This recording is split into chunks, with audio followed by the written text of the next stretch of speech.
반갑습니다. 오목사의 성경대로입니다. 지나치게 의인이 되지 말며 지나치게 지혜자도 되지 말라. 지나치게 악인이 되지 말며 우매자도 되지 말라. 이 문자대로 하면은 중용의 도를 말하는 것처럼 보이죠. 그런데요, 전도자는 늘 사람들의 예측을 비껴갑니다. 전도서 살펴봤듯이 전도자는요, 도덕의 지침이나 이 처세의 요령을 말할 생각은 애당초 갖고 있지 않거든요.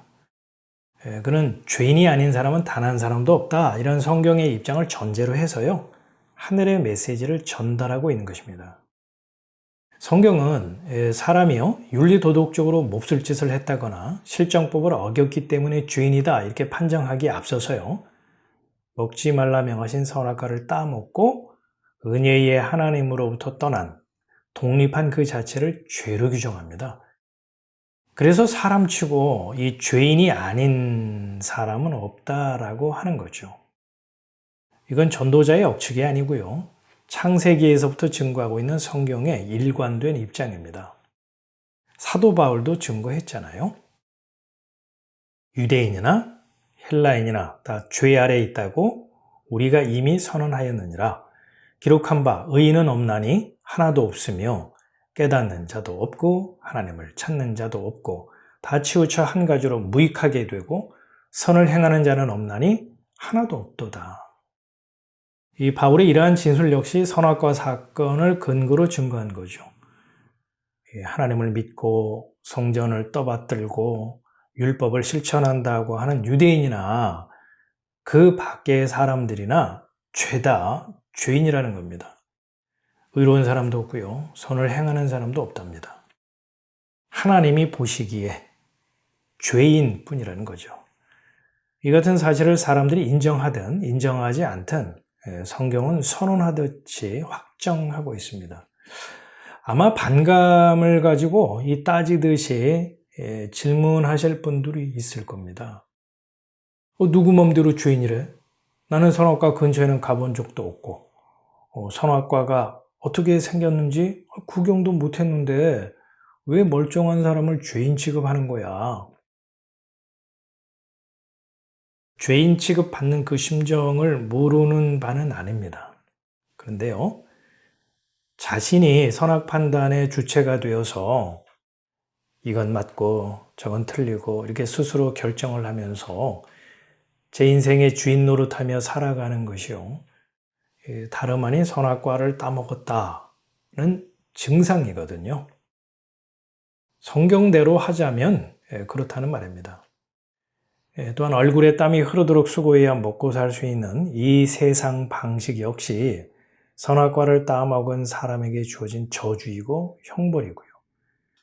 사람은 이 두 가지로부터 자유롭지 못하잖아요. 그러니 선악과 따먹은 죄인이라는 사실을 부정할 수가 없는 거죠. 전도자는 이러한 내용을 전제로 해서 지나치게 의인이 되지 말며 지나치게 악인이 되지 말라 이렇게 말문을 연 것입니다. 지나치게 의인 되지 말라. 이 말은 선악과 따먹은 사람은 태생부터가 죄인이기 때문에 아무리 자신을 갈고 닦고 조이고 기름친다고 해서 의인이 되는 건 아니라는 겁니다. 생각을 좀 해보세요. 종자 자체가 호박인데 호박인 주제에 수박이 되겠다고, 수박이 될 수 있다고 결심을 하고 매일 광이 나도록 닦고 이쁘게 줄을 긋는다고 해서 호박이 수박이 될 수 있을까요? 수박 같은 호박일 뿐 수박은 아닌 거죠. 헛수고라는 말입니다. 이 속세를 떠나 이 돌을 닦는다든지 이 세상과 담쌓고요, 극기와 금욕으로 이 본능을 거세하려고 하는 시도는 자신이 죄인이라는 사실을 망각한 주제넘는 수고라는 거죠. 부질없는 수고니까요. 사람은 그 본질이 죄인이기 때문에 하나님이 만들어주시는 가죽옷, 즉 그리스도의 희생을 통한 그분의 의를 덧입을 뿐이고요, 그로 인해 생명이신 하나님과 잇대어 살아가야 할 존재인 것이지, 사람이 자기 의를 쌓아 의롭게 되거나 지혜를 축적해서 지혜자가 되는 게 아니라는 말입니다.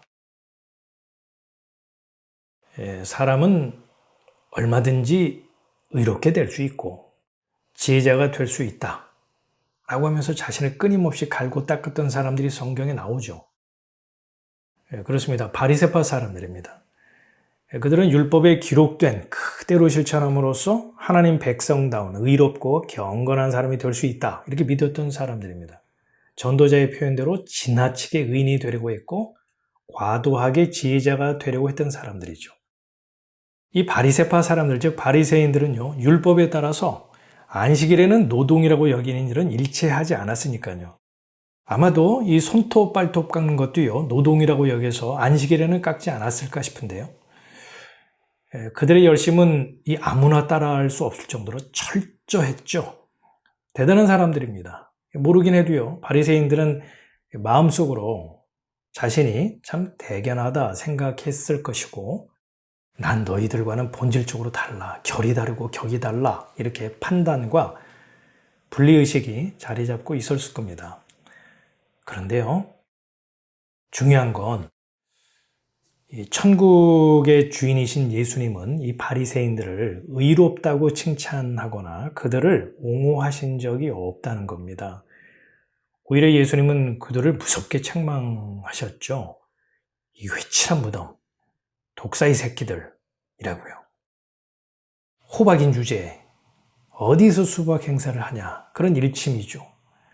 눈꼴 사납다는 겁니다. 자, 다음으로 이 지나치게 악인이 되지 말며 우매자도 되지 말라. 이 말씀은 어떤 의미로 이해하면 좋을까요?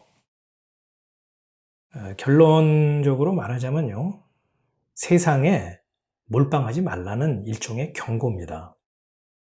무슨 말인가 하면 내가 원인을 제공한 만큼 그에 따른 결과를 보상으로 받는다는 이 세상 방식에 푹 빠져서 살지 말라, 그런 말씀인 거죠. 왜냐하면 사람이 얼굴에 땀이 흐르도록 수고해야 먹고 살 수 있는 이 원인에 따른 결과의 법칙, 즉 인과의 틀에 묶이게 된 것은요, 사람이 선악과를 따먹음으로 인해서 내려진 형벌이고 처지이기 때문이죠.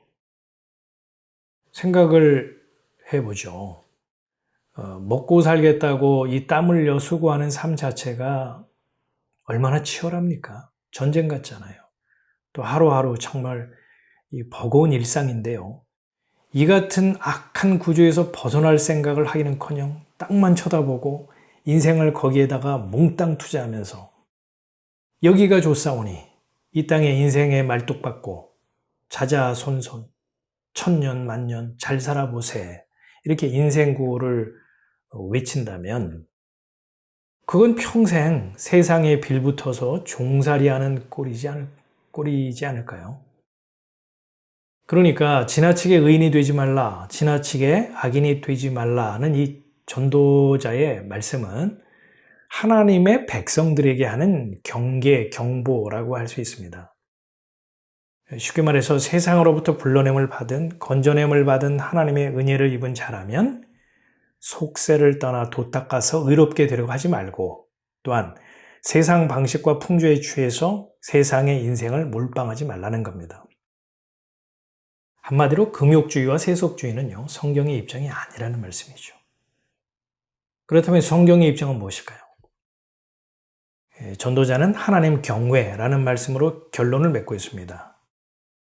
너는 이것을 잡으며 저것을 놓지 마는 것이 좋으니 하나님을 경외하는 자는 이 모든 일에서 벗어날 것입니다. 하나님 경외라고 하는 것은요, 채찍 들고 무섭게 노려보는 그 두려움의 대상으로 하나님을 인식하면서 무서워 벌벌 떠는 그 공포심을 말하는 것이 아니죠. 잠언 기자는요, 하나님 경외가 무엇인지 간결하면서도 분명하게 진술했습니다. 여호와를 경외하는 것은 악을 미워하는 것이라.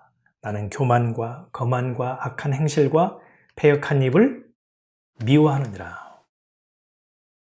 이 하나님 경외란 악을 미워하는 것이다 라고 했죠. 그럼 악이 무엇일까요? 악이 뭔지 알아야 하나님을 경외하든 말든 할 게 아니겠습니까? 조금 전에 설명했듯이요, 얼굴에 땀이 흐르도록 수고해야 먹고 살 수 있는 이 세상 방식을 성경은 악이라고 규정을 합니다. 그러니까 은혜의 하나님이 보시기에 세상이 악한 것이고요. 이 악의 굴레에서 벗어나지 못한 채 살아가는 삶이 악한 것이죠. 자, 그렇다면 어떤 태도가 악을 미워하는 것일까요? 그렇습니다. 이 세상에 대한 하나님의 시각, 하나님의 평가와 동일한 안목과 관점을 갖는 것이죠.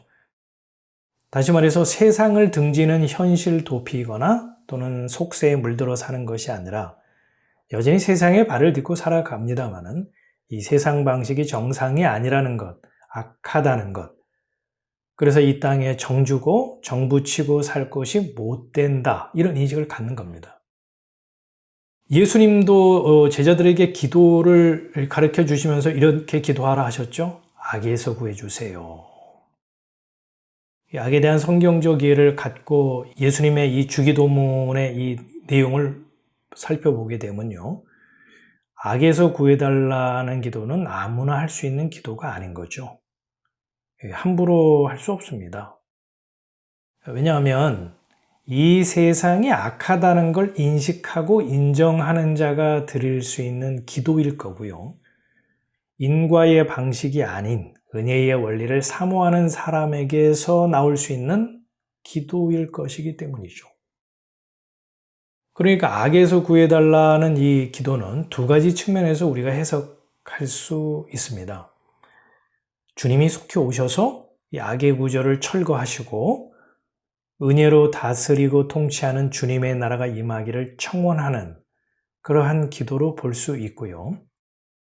또 하나는 이 세상의 이 악의 굴레에서 벗어나도록 주님이 건져주세요라는 간청으로 이해할 수 있습니다. 그러고 보면 악에서 구해달라는 이 간구는 굉장히 무시무시한 기도가 아닐 수 없습니다. 왜냐? 사람 살 곳이 못 되는 이 지긋지긋한 세상에서 제발 데려가 달라, 그런 청원이니까요. 정리하자면 악을 미워하는 것은 선악 판단의 주체가 되어 내가 주인 노릇하며 살아가는 것과 얼굴에 땀이 흐르도록 수고해야 먹고 살 수 있는 이 세상 방식이 하나님의 관점과 시각에서 볼 때 악함으로 하나님이 미워하신다는 걸 동일하게 의식하며 살아가는 그 사람이 은혜로 다스리시고 통치하시는 하나님께로 눈을 돌리는 그 시각의 전환을 말하는 것이죠.